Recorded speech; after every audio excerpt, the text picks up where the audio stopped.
a very dear friend of Hospice walked past, Mark Conradi. Hello, Mark. And I said to Mark, I have decided to build a children's hospice. And Mark said, well, I suppose you need money. I said, yes. And he said, I'll do a golf day for you. In October, I'll give you 50,000. And then another ball of energy. Gilda, are you still young? Where are you? Gilda, there she's in the back. Gilda Derego organized this dinner dance, this phenomenal dinner dance at the Casa de Madeira, have I got it right? And raised over 250,000 rand for this children's unit.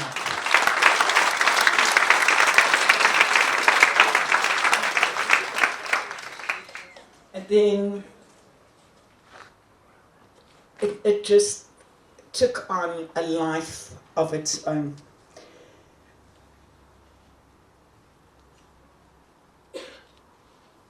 The one other person that I have to thank is Martin Fourie Stalker.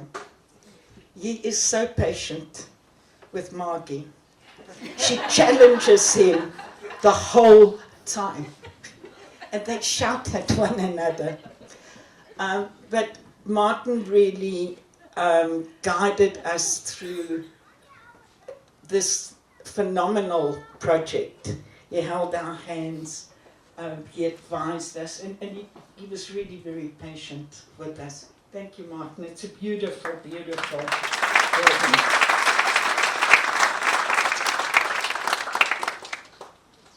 So as I said a month ago, cash flow was really quite wobbly, and all of a sudden Heroes came to the fore, and I had a meeting with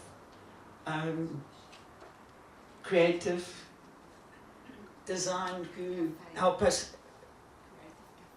Creative Cafe, I always say creative design, guys, forgive me, it's old age. And we spoke about the day and we organized the sign and everything. And the next thing, Dave phoned me and he said, we will sponsor the first half of the garden. We didn't have the money.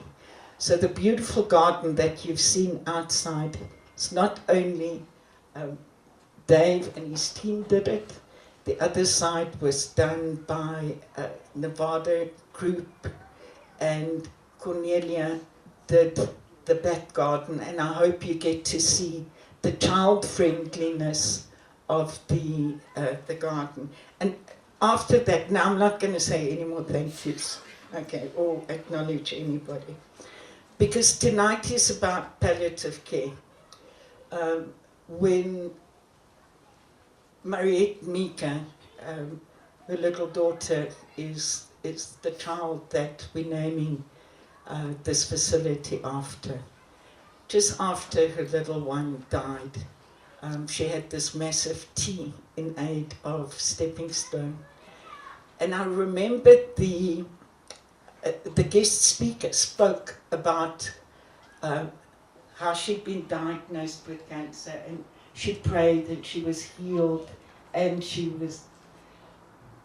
And I sat there and I thought, maybe I didn't pray hard enough for my child. And I remember I said to Mariette,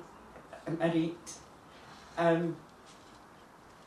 don't know about you, but maybe we just didn't, I felt we didn't pray hard enough. But there's a purpose in every single thing that happens to us. Stepping Stone Hospice is Vicky's dying wish. Tonight we are going to honor a very, very brave little girl and her parents. And we're going to make a difference for many, many years to come, as we have in the adult facility. I don't know if you know that in South Africa, between 800,000 and 1,000,000 children, 800,000 and 1,000,000 children need palliative care. Lynn, who's sitting over here, has a beautiful facility, and she's now, what are we starting? A subacute. I keep forgetting. A subacute. The first children's subacute. There are 4 hospice accredited inpatient units in the country. So if we are able to look after 50 patients each, maybe call it 100, that's 400 patients. What about the other hundreds of thousands of children who need palliative care and who have absolutely no access to it? And it's our responsibility as adults, as people who earn salaries, as people who live a good life, to care for and make provision for the care of those little ones. Palliative care for a child is so different to palliative care for an adult. So the first meeting with a parent would be, what's your child's favorite lullaby? Did you bring their blankie with? Do they fall asleep with their fingers in their mouth? Or do they have a dummy? Those are the questions.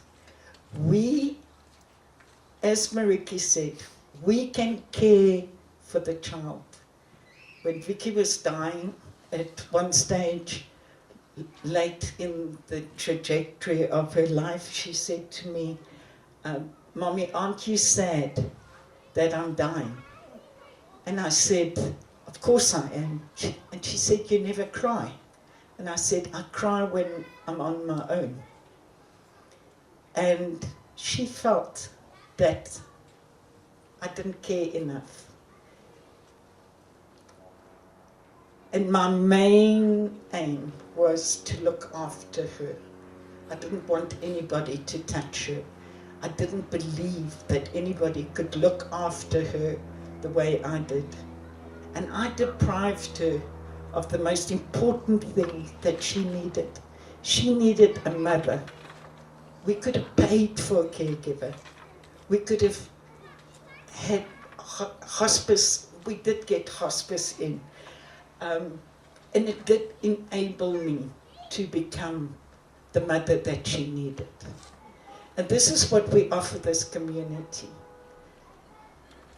If, and please God, it never happens, if you have a sick child or a friend or a family member has a sick child, we will care for them physically. We can't be a parent to them.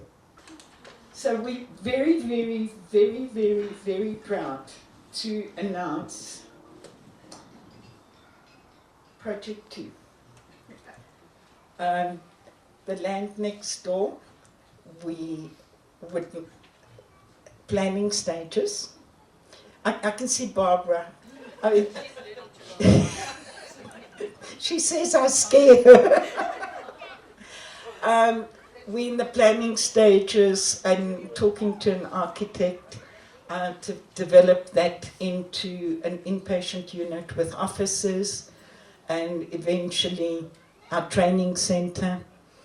The property that we're on now, that we're currently renting from Amcare, we have signed an offer to purchase, and we've very patiently waited for the subdivision to go through. When the subdivision goes through, we can proceed with these plans. And I want you to please walk over where my good-looking grandsons are standing. There's a site plan, and get your head around how you're going to help. Because, you know, we rely on you. for your help.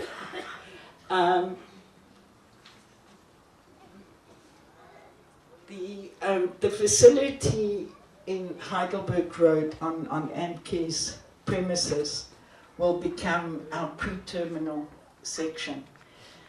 So maybe not in this room and this audience, but there are many, many, many old people who cannot afford their medical aids, and they have cancelled their medical aids. And then they get ill, and the kids are overseas, and they have no idea what's happening here. Those patients need 24/7 care. They cannot live independently. They also cannot afford a frail care centre or assisted living. And we will provide care for them in our original building that we're in now. So I don't know if anybody has any questions. Bank account. Just say, well done. Thank you, Ray.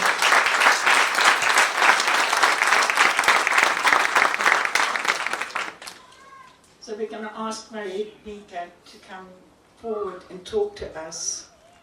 And it's a rough night for her and Helgaard. And she hugged me just now and said I must put my big girl panties on and not cry.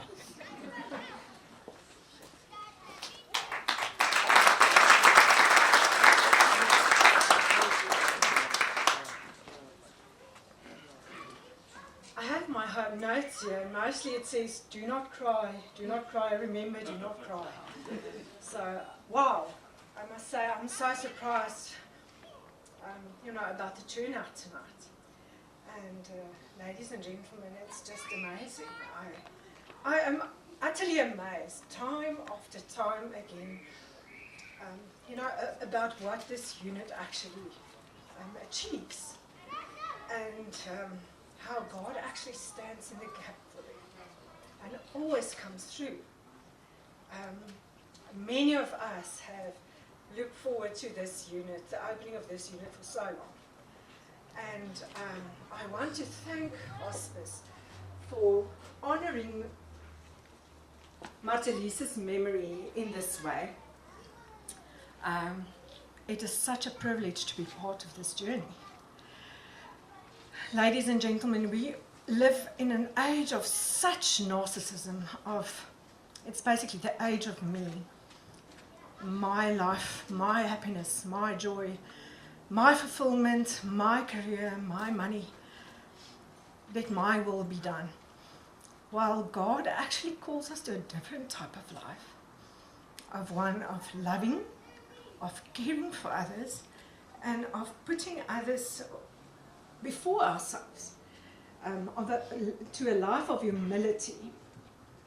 And I must say, Hospice has been such an example to me in that regard. They actually reminded me that there is and always have been a calling on my life as well. And it gives me the courage to want to pursue that as well. I just want to say that the community is so privileged to have a hospice like this among us, to care for our loved ones in their darkest hours. And I want to just thank you for that and bless you. I hope you are blessed not only at this unit, but also in your personal lives everywhere where you go. I really pray that God will be with you and that He will provide in everything that you need, and that us as a community will help where we can. I remember when Martelise was ill, we had the privilege of being looked after at Donald Gordon, the pediatric oncology unit in Donald Gordon. And their model is also similar to this. They have they allowed the mothers to stay with the child that received treatment, chemotherapy, when they had surgery and whatever. And I must tell you, that was absolute holy ground, because I don't think there is another place on earth where so many prayers rise up for protection and for healing and for strength. And this is going to make a big difference. You are going to do a lot of good. You are going to do great good. And I pray blessings over you. Thank you.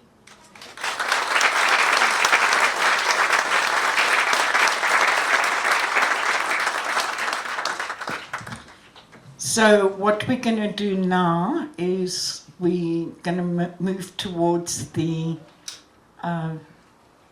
Matlies Mika inpatient unit, and we're going to cut a ribbon.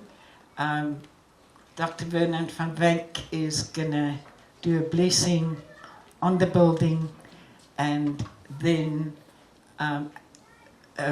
Mariette and Algaard will unveil the name.